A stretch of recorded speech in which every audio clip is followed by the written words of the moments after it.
വെടിവെപ്പുണ്ടായ അതിർത്തികളിൽ സ്ഥിതി നിലവിൽ ശാന്തം. രാത്രിക്ക് ശേഷം അതിർത്തി മേഖലകളിൽ ഡ്രോൺ ആക്രമണമോ വെടിവെപ്പോ ഇല്ല. ശക്തമായ ഷെല്ലാക്രമണം ഉണ്ടായ കശ്മീരിലെ ജനജീവിതവും സാധാരണ നിലയിലേക്ക്. അമൃത്സറിൽ മാത്രം റെഡ് അലർട്ട്. അതീവ ജാഗ്രത തുടരുന്ന സൈന്യം.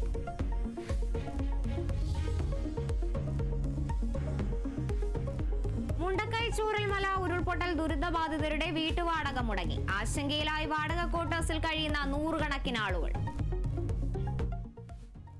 ദുരിതബാധിതർക്ക് പ്രതിമാസം കൊടുക്കേണ്ട വാടക ഇനിയും കയറിയില്ല. പല ആളുകളും ആ വീടുകളിൽ നിന്ന് ഇറങ്ങി പോകേണ്ട അവസ്ഥയിലേക്കാണ് ഇപ്പോൾ ഉള്ളത്. സിനിമകളുടെ നഷ്ടക്കണക്കുകൾ പുറത്തുവിട്ടതിൽ വിശദീകരണവുമായി നിർമ്മാതാക്കളുടെ സംഘടന. ഭൂരിഭാഗം ചിത്രങ്ങൾക്കും ലഭിക്കുന്നത് തിയേറ്റർ വരുമാനം മാത്രം. പല താരങ്ങളുടെയും പ്രതിഫലം ഗ്രോസ് കളക്ഷനായി ലഭിക്കുന്നില്ല. പ്രതിസന്ധികൾ വ്യക്തമാക്കാനാണ് കണക്കുകൾ പുറത്തുവിട്ടതെന്നും വിശദീകരണം.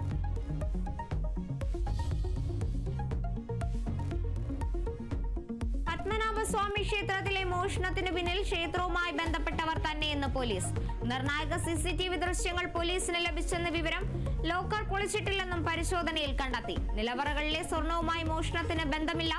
മോഷണം പോയത് ക്ഷേത്ര ഭരണസമിതിയുടെ ലോക്കറിൽ സൂക്ഷിച്ചിരുന്ന 13 പവൻ. മോഷണം താഴികക്കുടം സ്വർണം പൂശുന്ന പണികൾ പുരോഗമിക്കുന്നതിനിടെ.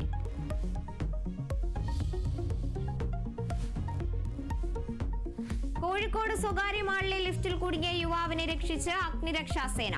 ലിഫ്റ്റിൽ കുടുങ്ങിയത് കണ്ണൂർ സ്വദേശി അബ്ദുൾ നാസർ. യുവാവിനെ രക്ഷപ്പെടുത്തിയത് 1 മണിക്കൂർ നീണ്ട പരിശ്രമത്തിനൊടുവിൽ. രക്ഷാപ്രവർത്തനത്തിന്റെ എക്സ്ക്ലൂസീവ് ദൃശ്യങ്ങൾ കേരള വിഷൻ ന്യൂസിന്.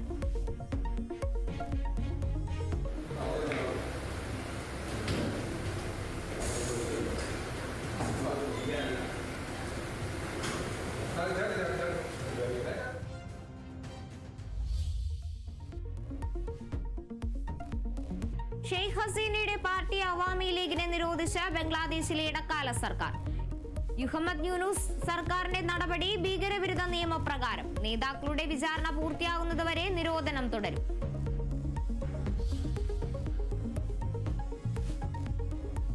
ഇന്ത്യ പാകിസ്ഥാൻ സംഘർഷത്തെ തുടർന്ന് നിർത്തിവെച്ച IPL മത്സരങ്ങൾ അടുത്തയാഴ്ചയോടെ പുനരാരംഭിക്കുമെന്ന് സൂചന. ധരംശാല ഒഴികെയുള്ള എല്ലാ വേദികളിലും മത്സരങ്ങൾ നടത്തും. ടെസ്റ്റ് ക്രിക്കറ്റിൽ നിന്ന് വിരമിക്കാൻ ഒരുങ്ങി വിരാട് കോഹ്ലിയും. ഇംഗ്ലണ്ട് പര്യടനത്തിലുള്ള ടീമിലേക്ക് പരിഗണിക്കരുതെന്ന് BCCI അറിയിച്ചതായി റിപ്പോർട്ടുകൾ.